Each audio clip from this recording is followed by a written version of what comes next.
Hello again, Andy with Handy Andy, and welcome back to yet another run through for a homeowner client of ours over in the Alpharetta area. And he's doing a number of things on his house right now. He's got another company doing a deck for him right now, and he noticed a lot of rotted wood on the house. This is not hardy plank siding. This is Ashanti or Nishi, one of them, but it's not hardy plank. And one of the things he's going to want to do on this house is, there was an argument a number of years ago when people were first installing hardy plank type products.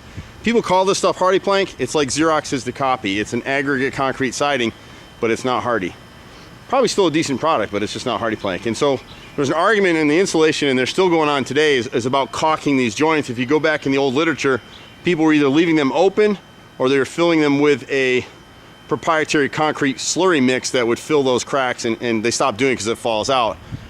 So the standard today is to go in here and go ahead and just caulk all these things, because if you don't, you're going to get water in behind the siding. The siding will never rot. It'll delaminate if it's sitting soaked in water, and we've seen that in some chimney areas and places like that, not on this house. But what's happening here is the water's getting behind the siding. It's going to cause mold and mildew and rot the framing inside the house. A lot of trim work on this house, and this house is of an age, it's probably about 15, 16 years old, where because these trim pieces were never back primed and caulked properly, like on this window, you'll see there's rot on the left and right molding pieces there. So we won't replace the whole stick. We'll come in and do a 2-foot piece or whatever our carpenters find. They'll go up that rotted right molding until they get to good wood, angle cut it, back prime the replacement material, seal it up with premium caulk, and put it back. And then we'll touch up your paint here. The question on this house is, would we give this customer a price to repaint the whole house?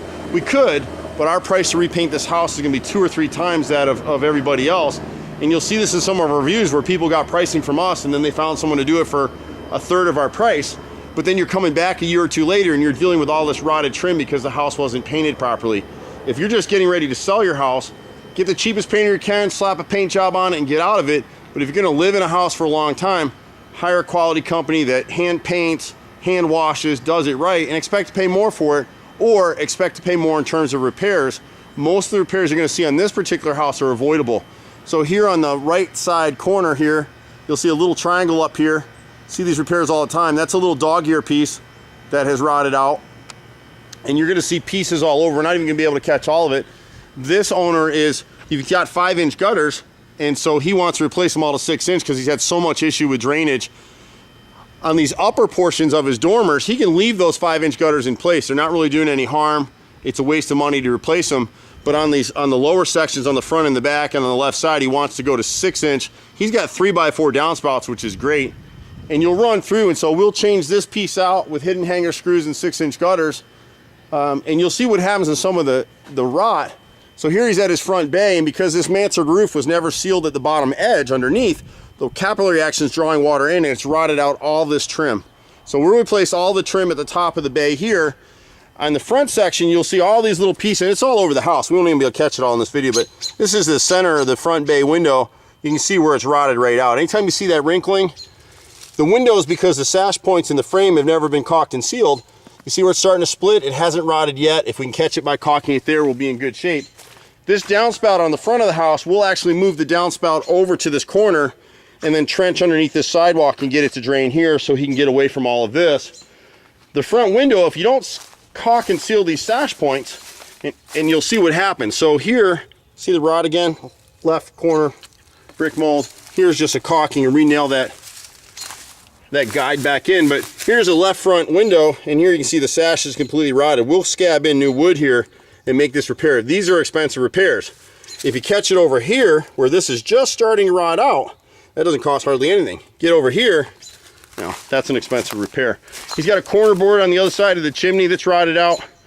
He's got a ton of rot on the back of the house, and we may not be able to catch it all on this particular run through, but tons of little pieces of molding and all over the house. He's got a few places he's redoing his decks, and some of the places where the siding has holes, we'll come in and patch that stuff up for him, and we won't charge him to do it because we're doing so much other work for the house. We'll see if on the deck up here, he's got a guy that's in here has permitted this job to do this deck. He doesn't have anything to do with us. He's flashed it, but what we'll want to do back here is we'll cut into this siding all the way through here, and he's got some rot on the corner boards anyway, and some of the siding is broken up pretty far. We'll run a beveled piece of pressure treated trim that'll be cut into the edge of the siding, and it'll force water away from that joint. So he'll be doubled up in this area. He'll have flashing and he'll have our wooden flash piece, which is what we do on all of our decks. The rear triple window, you can see the frame right here.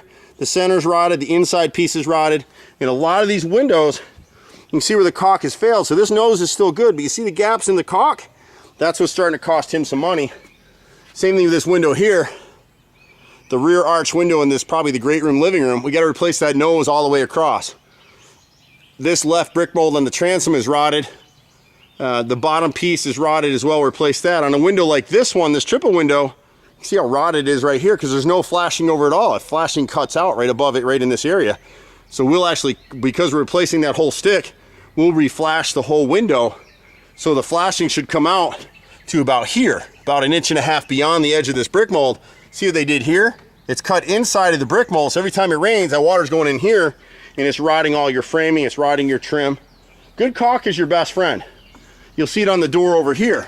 See how short it is here? Gaps in the siding like this here lead to the rot that's down here. So we'll piece this inside corner in. We'll replace this brick mold all the way through. Some of his brick mold is a slotted brick mold. This slot is for screens with inside pegs. This builder probably just had that because they ended up putting screens that had inside clips. Don't really need those. So he's got both there. Usually my carpenter, my brother, whoever we're using with this particular project, usually my brother on something like this, will make this piece as opposed to buying. It's different dimensions.